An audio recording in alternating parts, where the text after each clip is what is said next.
One of the game changers at schools in New York is free school breakfast and lunch. They're available to anyone now, no application needed, and they're anonymous, so kids don't feel ashamed.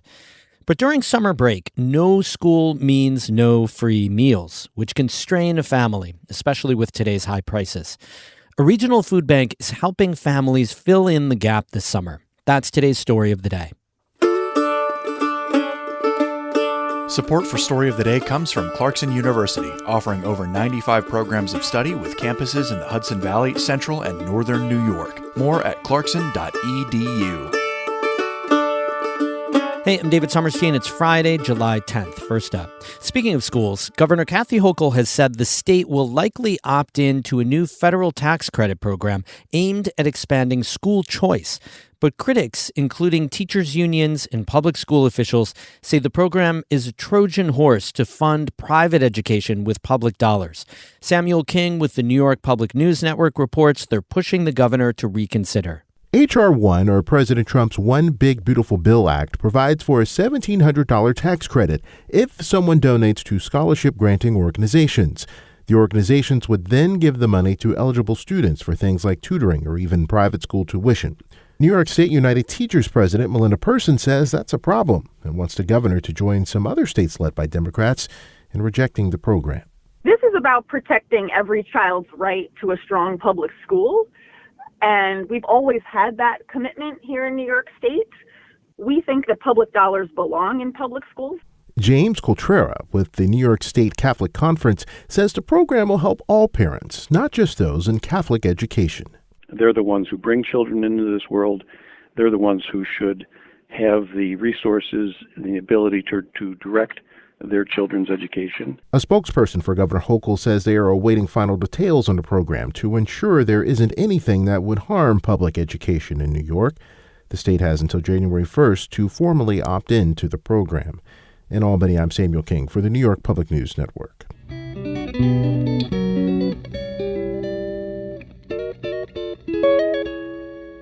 Food insecurity is a real challenge in the North Country. With the rising cost of groceries and transportation, putting healthy meals on the table has become harder for many families. The food bank in Albany is helping families over the summer when school's not in session. NCPR intern Iram Tuana Chifchi reports. Many students rely on their schools for free meals. But those meal programs don't operate during summer break, says Veronica Ingram Henry. She works at the Regional Food Bank in Albany. So food insecurity and hunger among students don't go away during summer vacation. And we can't forget about the students who actually utilize the support of the free school meals that they get during the school year. That's where the Regional Food Bank's Summer Meal Kits program comes in. It delivers free meal boxes to 600 students from 18 school districts across New York during the summer. One of them is Long Lake in the Central Adirondacks, which began participating in the program last year. Superintendent and Principal Dr. Kemal Harrelson says the meal kits help families reduce trips to the grocery store, which often requires about a 30-minute drive. Is a great advantage for our families. They don't have to worry about childcare for their child, so they can go out to the grocery store or taking their child with them, which pulls their child away from different activities or events that are occurring within our community. The meal kits include shelf-stable, nutritious, and portable foods such as milk, fruit, and snacks.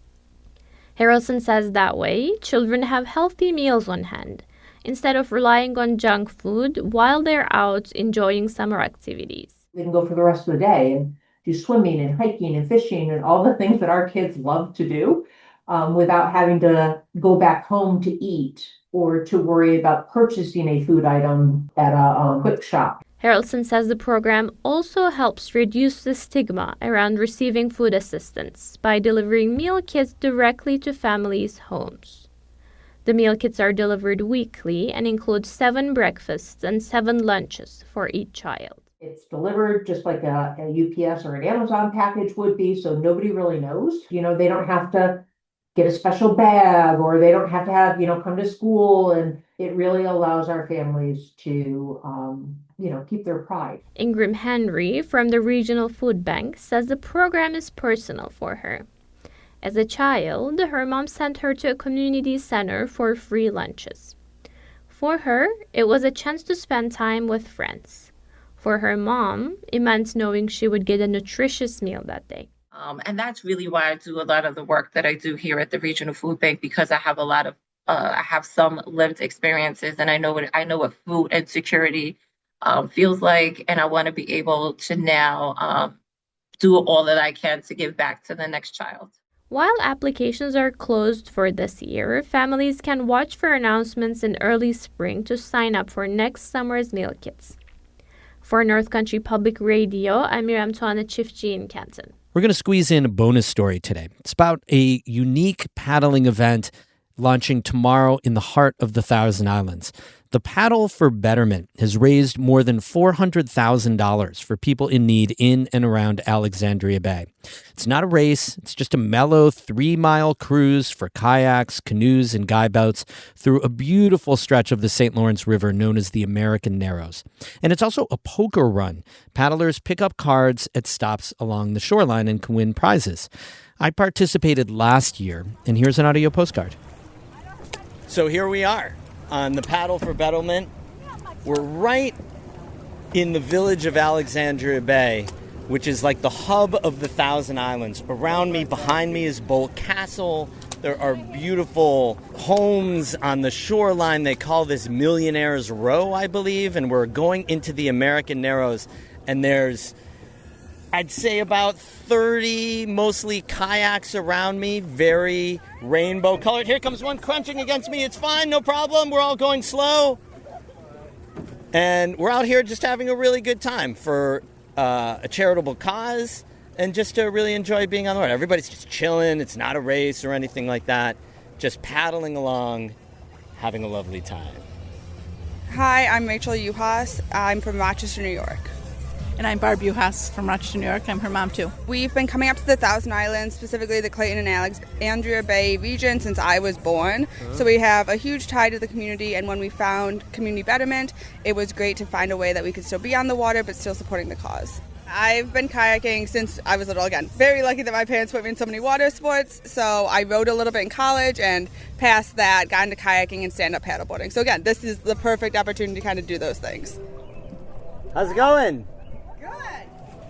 How's it going here at card stop number 3? It's the winning spot. The winning spot? All right, I'm waiting for my hand. All aces here. All aces, only aces at card stop number 3. Hi, my name is Andrea Farrow from Potsdam, New York. We just got passed by a guide boat with a full family inside. And we're getting tossed a little bit by some wakes from a boat in the main channel. Yeah, we've got some boats screaming by and causing wakes, but it's fun. It's beautiful. You get to see all these boat houses and gorgeous homes and the nice state park that's right there for camping, which now I want to camp there. Give us like the rundown on what the poker run thing is about. There's 5 stops. You get a card at each stop, and you have a poker hand at the end, which I think I'm going to win. I think I have aces. Now, you can't tell because they're all in little manila envelopes. Right. I've been tempted to open them, but I'm going to wait to the end and see what I got. We're just basically floating downstream now. This is when everybody's here at the Thousand Islands this time of year, and the mansions on either side of us are just festooned with celebratory stuff. I saw actual bunting on one of them. There is an island that has 50 state flags flapping in the breeze. There's another island that has like a couple tents set up, look like they're ready for a wedding or something like that. The Thousand Islands is in 1,000% full gear right now this time of year, just after July 4th. All right. That was fun.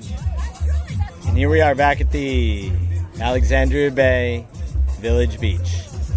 Ready for a swim, man. It is hot and beautiful and swim time. The Paddle for Betterment last year in Alexandria Bay. It's a charity event raising money for local causes. This year is the 25th anniversary. It's tomorrow at the Alexandria Bay Village Beach. You can register in person or online. Go to ncpr.org for details. Music today by Eddie Lawrence of Saranac Lake and Evan Veenstra of Gananoque, Ontario. Have a super weekend. I'm David Summerstein, North Country Public Radio.